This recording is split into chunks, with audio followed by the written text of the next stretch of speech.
How do we have better business presentations?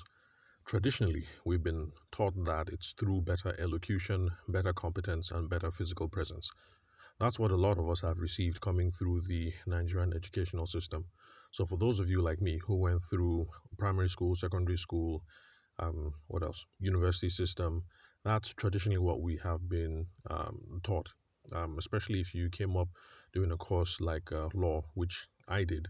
Um, we're pretty much taught that elocution, how well you sound, are you enunciating properly, do you speak properly, competence, do you have the right training, the right background, are you a consummate professional in the field, physical presence, what do you dress like, how do you come off, how do you stand, what's your posturing, how do you use your hands, how do you command the stage, how do you command your your accessories, whether you're using a pointer or a laser pointer or a physical pointer or whatever, if it happens to be a business presentation. Those are the sorts of things that we have been taught in the traditional space about how to make better business presentations. And for those of you who've also tried getting better equipping, being better trained in these sorts of things, so you do Toastmasters or you join Rotary or you join any of those extracurricular, gosh, okay, they're not extracurricular, I wonder what to call them. And you get my point. Those networking associations, professional associations, those sorts of things. These are the kinds of things that they'll be telling you. You need to speak better. You need to pronounce better. Expand your vocabulary. You need to be competent. Get the right certifications. Show that you have the right knowledge. And then you also need to work on your physical presence. How do you stand? How are you using your diaphragm when you're talking? That your diaphragm. How do I explain this? Okay, people who do speaking for a living professional speakers, you're taught about your head voice, your throat voice, your chest voice, and all that. How to use the different parts of um, your speaking, your physical speaking organs. So when are you speaking from your chest? When are you speaking from your diaphragm? When are you projecting? All those sorts of things. So, yeah, traditionally, that is what we have been taught. Now, I'm not going to say that these things are not important because they actually are. All you have to do is pay attention to business people that you like, content producers that you like, politicians that you like, preachers, pastors that you like, imams that you like, and you see that these things actually do make a difference. The problem is it's a whole lot to learn, especially from for some people who think that they are shy or maybe short or ugly, or if you think that you have lots of things working against you, then this is an awful lot that you have to overcome. So, for instance, if you're from my own part of the world, if you happen to be Tiv from certain parts of Benue State, or if you're from certain parts of Igbo land, then you have the problem of the R and the L and the N's, and that is a really difficult thing to overcome, especially if you've grown up um, mixing up and causing all sorts of confusions over those words, like some of my aunts who mix up the N's and the R's and the L's. So that's a lot to overcome. Or if you have an H factor, that's a lot to overcome. Physical presence. If you have a bad leg, you have a bad leg. Or if you're overweight, you're overweight. You can't really say that you're going to go and hit the gym and get in shape before you start your sales career or before you become much more effective in your job, whether you are um, a corporate person or you're self-employed. So these things are lots of hurdles that are really hard to overcome. So important as they are, yes, let's keep trying to learn them. But there is a much more important and I think a much more effective way to go about these things. And you learn that when you start taking sales practice and business development practice and theory very seriously. Because in traditional sales practice or business development circles, we are trained not to be speaker focused, as in we're not trained to focus on ourselves so much. So all these things are important. Yes, we should dress right and we should make sure that we have the right vocabulary and that we're competent and we have the right certifications. So all that is important. But most importantly, when it comes to sales and business development, we're taught to be audience centric. We're taught to focus on who we are talking to, what their goals are, what they need, and what we think they need to hear to get them to take the next step. Because then we're focusing on being effective.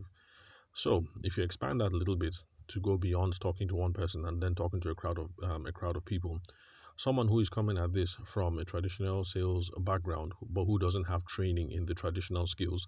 Like I don't have training in elocution, competence, and physical presence. I like to think I have the physical presence, but then again, these things. Some people might beg to differ.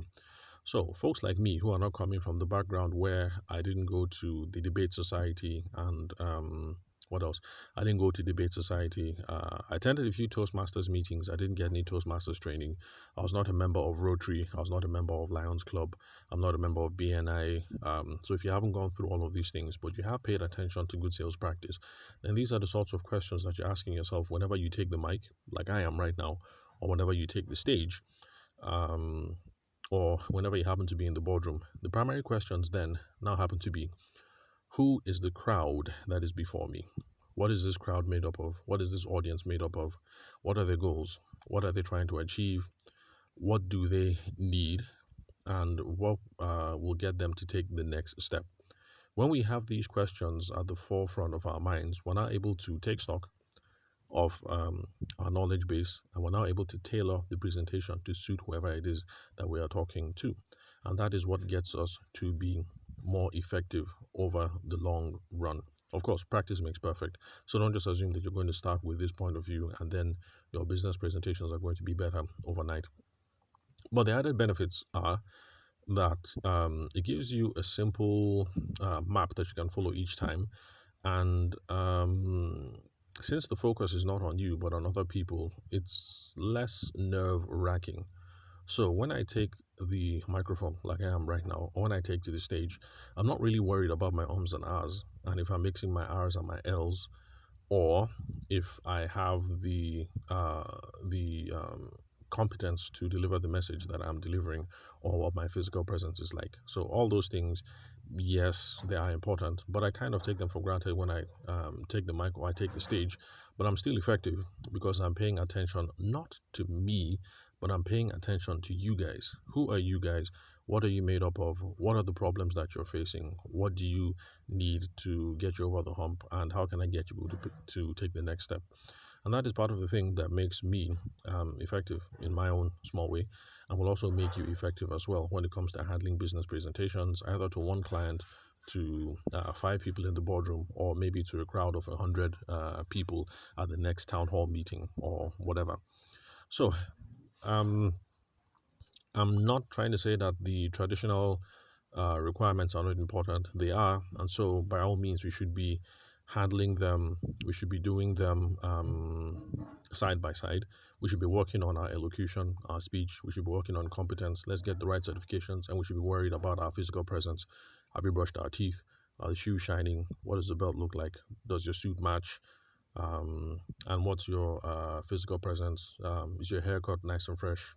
What about your beard? Are you nicely shaven, or are you properly groomed? So yes, let's pay attention to these things. But we're going to get the chief benefits when we pay attention to what we learn from sales practice and from business development practice. Who am I talking to? Who is in the crowd? What are their goals? What do they need? What do they think they need to hear? What are the problems that they're facing? How can I get them to take the next step? And the knowledge base that I have, my experience and my knowledge base, how can I take all those nuggets and then make it useful for them to take the next step in whatever their business, their careers, or whatever aspect of their lives that they're working on. So we pay attention to these things, and then we get much more effective over the long run. So thank you very much for listening to today's episode. Remember that you guys can ask me anything. You can send me messages on WhatsApp or Telegram. These can be audio messages as well, so don't worry. So you send me a text message, send me an audio message, and the number is 080 6466 2140. Again, the number for Telegram and WhatsApp, 080 6466 2140. Again, the country code is for Nigeria, that is plus 231. The country code for Nigeria plus, sorry, not 231, plus 234, plus 234. Sorry, forgive me about that. You think that by now, after having said it dozens of times on the podcast, that I would remember the country code. Well, anyway, that's it. So shoot me up if you have any questions. And if it's an audio question, I'll see how I can blend the audio message to become a part of the podcast. I'm still not tech savvy, so I haven't figured out how to do that now. But I will at some point in the future. So if you want to send an audio note, please do that. And I'm looking forward to incorporating those onto the show instead of just handling the written out questions that I receive on my day to day. So thanks for your time and attention. I'll catch you guys at the next recording.